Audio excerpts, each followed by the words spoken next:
Hello बच्चों, good morning. प्रगति coaching centre में आप लोगों का बहुत बहुत स्वागत है। तो और बच्चों, आप लोग कैसे हैं? आप लोग आई होप आप लोग ठीक ठाक होंगे और आप लोग की पढ़ाई लिखाई भी ठीक ठाक से चल रही होगी। तो चलिए आज हम इस वीडियो के माध्यम से माइटोकॉन्ड्रिया के बारे में समझेंगे। किसके बारे में? माइटोकॉन्ड्रिया के बारे में समझेंगे। जैसा कि हम जानते हैं, जो हमारी सेल होती है, कोशिका होती है, कोशिका में बहुत सारे अंग पाए जाते हैं, कोशिकाएं पाए जाते हैं। उन्हीं कोशिकाओं में से एक हमारा माइटोकॉन्ड्रिया भी है। तो चलिए देखते हैं माइटोकॉन्ड्रिया। तो माइटोकॉन्ड्रिया सबसे पहले हम देखते हैं माइटोकॉन्ड्रिया की खोज किसने की थी। माइटोकॉन्ड्रिया के पिता कौन है, खोज करता कौन है, ठीक। तो इनके बारे में हम देखेंगे। माइटोकॉन्ड्रिया की खोज जो है सबसे पहले किसने किया था? कोलिकन नामक एक वैज्ञानिक थे। कौन थे? कोलिकन नामक एक वैज्ञानिक थे जो माइटोकॉन्ड्रिया की खोज की थी, ठीक। इसी ने बताया था कि माइटोकॉन्ड्रिया होता है। कितने बताया था? 1880 में। कितने में? 1880 में, ठीक। उसके बाद हम देखते हैं माइटोकॉन्ड्रिया, एक वैज्ञानिक थे आपके सी बेंडा। तो जो माइटोकॉन्ड्रिया नाम दिया गया, माइटोकॉन्ड्रिया नाम जो दिया गया, ठीक, माइटोकॉन्ड्रिया नाम जो दिया गया किसने दिया था? सी बेंडा। किसने दिया था? सी बेंडा एक वैज्ञानिक थे, उसने माइटोकॉन्ड्रिया को नाम दिया। माइटोकॉन्ड्रिया शब्द उसी ने प्रयोग किया था। किसने? सी बेंडा ने। और कब प्रयोग किया था? 1897 में। 1897 में, ठीक, 1897 में। माइटोकॉन्ड्रिया को माइटोकॉन्ड्रिया इसमें पाया जाता है। और माइटोकॉन्ड्रिया को बायोप्लास्ट किसने कहा था? बायोप्लास्ट अल्टमान एक वैज्ञानिक थे। कौन थे? अल्टमान। कौन थे? अल्टमान।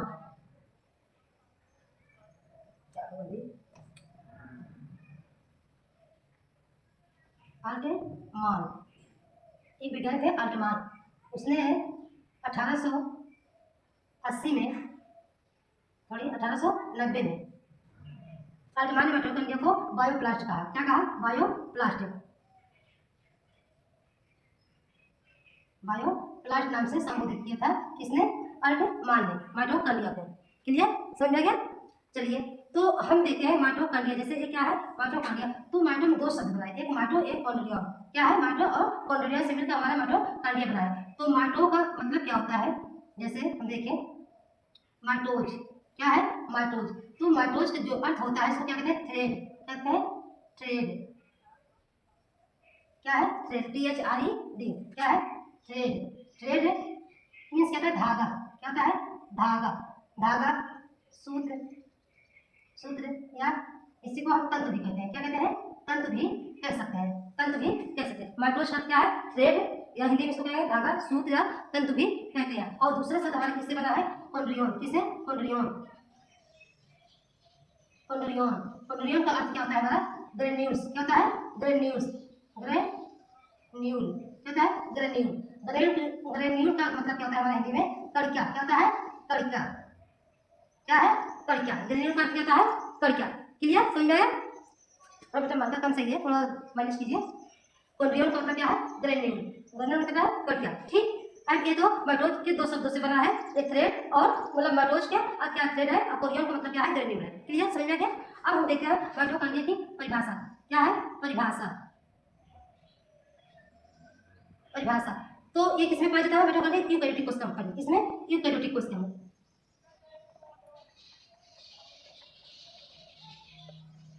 यूकैरियोटिक कोशिकाओं के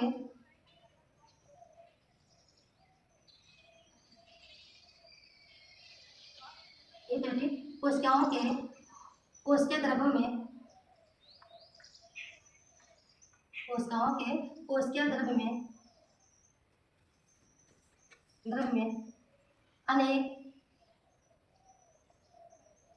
अनेक सूक्ष्म गोलाकार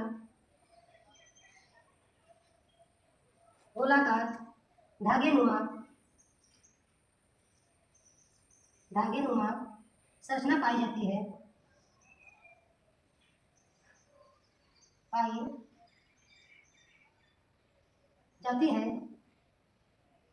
जिसे हम क्या कहते हैं? माइटोकॉन्ड्रिया। क्या कहते हैं? माइटोकॉन्ड्रिया, जिसे हम माइटोकॉन्ड्रिया कहते हैं। क्लियर? यहाँ में परिभाषा समझ में आ गया? सबसे पहले माइटोकॉन्ड्रिया की खोज किसने की थी? कोलिकन नामक वैज्ञानिक था 1880 में। और माइटोकॉन्ड्रिया नाम किसने दिया था? सी बेंडा ने 1897 में। और माइटोकॉन्ड्रिया इसमें पाया जाता है, माइटोकॉन्ड्रिया के अंतर्गत क्या मतलब पाया जाता है? इस शब्द किसने? अल्टमान ने बायोप्लास्ट नाम दिया था, ठीक। और माइटोकॉन्ड्रिया दो शब्दों से मिलकर बना है, एक माइटोज दूसरा कॉन्ड्रियन। तो माइटोज का अर्थ है थ्रेड, थ्रेड धागे नुमा संरचना, और कॉन्ड्रियन का मतलब कहता है ग्रेन्यूल या कड़किया नुमा। ठीक, अब हम माइटोकॉन्ड्रिया की परिभाषा देखते हैं। एक क्या बात है, यूकेरियोटिक कोशिका पाई जाती है। यूकेरियोटिक कोशिकाओं के कोशिका द्रव्य में अनेक सूक्ष्म गोलाकार धागे नुमा संरचना पाई जाती है, जिसे हम क्या कहते हैं, माइटोकॉन्ड्रिया कहते हैं। ठीक, क्लियर।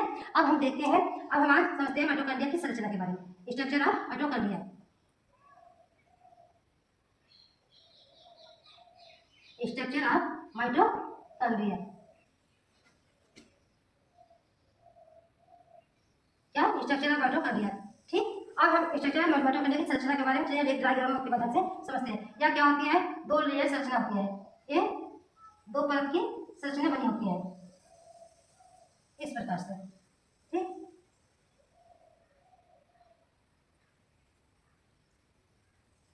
उनकी संरचना दो झिल्ली से ये दो परत की बनी होती है। ठीक, ये हो गई। इसके बीच में एक अंगुलीनुमा संरचना पाई जाती है। कैसे, अंगुलीनुमा संरचना पाई जाती है ऐसे।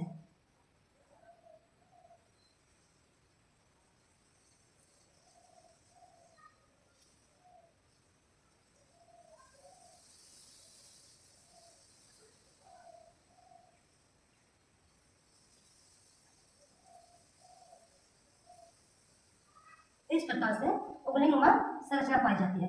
इस उंगलीनुमा को संरचना को क्या कहते हैं, क्रिस्टी कहते हैं। उंगलीनुमा संरचना को क्या कहते हैं, क्रिस्टी कहते हैं। क्या है, क्रिस्टी है। ठीक, इसी क्रिस्टी के ऊपर, इसे क्रिस्टी के ऊपर एक घुंडीनुमा से संरचना पाई जाती है, गोल गोल खूंटीनुमा ऐसे लगी रहती है।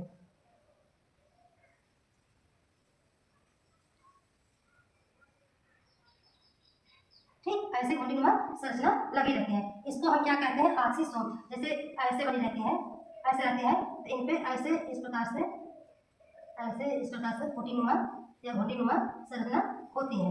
इनको हम एक कण को क्या कहते हैं, इनको हम क्या कहते हैं, आक्सीसोम। क्या कहते हैं, आक्सीसोम। ठीक, क्या कहते हैं, आक्सीसोम, या इसी को हम या कॉमन पार्टिकल भी कहते हैं, या कौन कण भी कहते हैं। क्या कहते हैं, या कौन कण भी कहते हैं। और एक माइटोकॉन्ड्रिया में, एक ही माइटोकॉन्ड्रिया में इनकी ऑक्सीसोम की संख्या कितनी होती है, लगभग 10,000 से 1 लाख तक। कितनी होती है, 10,000 से 1 लाख तक ऑक्सीसोम की संख्या होती है एक मतलब एक माइटोकॉन्ड्रिया में। क्लियर, समझ में? चलिए, और इनकी संरचना देखिए, इनकी और देखिए बड़ी देखिए तो इस प्रकार से रहती है।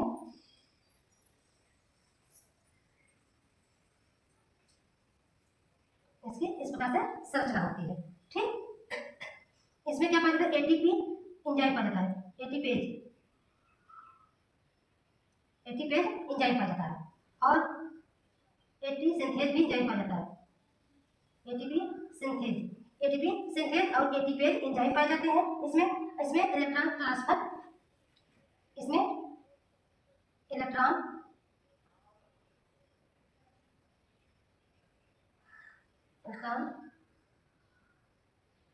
ट्रांसफर पाए जाते हैं। ठीक, और ये बाहरी आवरण जो होते हैं किसकी बनी होती है, प्रोटीन बनी होती है। किसकी, प्रोटीन की, प्रोटीन और वसा की। बाहरी आवरण को क्या कहा जाता है, आउटर लेयर कहा जाता है। क्या कहा जाता है, आउटर लेयर कहा जाता है। क्या, और इनर लेयर क्या कहा जाता है, इनर लेयर। आउटर लेयर को इनर लेयर, इसको आउटर लेयर। क्लियर, समझ में? और जो इसकी मोटाई है, इसकी मोटाई कितनी होती है, लगभग 60 एंगस्ट्रॉम। कितनी होती है, 60 एंगस्ट्रॉम। और इसकी जो मोटाई होती है लगभग 64 एंगस्ट्रॉम। कितनी होती है, 64 एंगस्ट्रॉम। ठीक, समझ में आया? और देखते हैं इसमें क्या है, बहुत ऐसे देखिए इस तरह से मैट्रिक्स भरे होते हैं, ऐसे द्रव भरे होते हैं। इन द्रव को क्या कहते हैं, मैट्रिक्स। क्या कहते हैं, मैट्रिक्स। उनको क्या कहते हैं हम, मैट्रिक्स। इन मैट्रिक्स से द्रव होते हैं, इन द्रवों में भी मतलब कई पदार्थ पाए जाते हैं, जैसे एंजाइम पाया जाता है। क्या पाया जाता है, एंजाइम होते हैं, एंजाइम पाए जाते हैं। राइबोसोम भी पाए जाते हैं,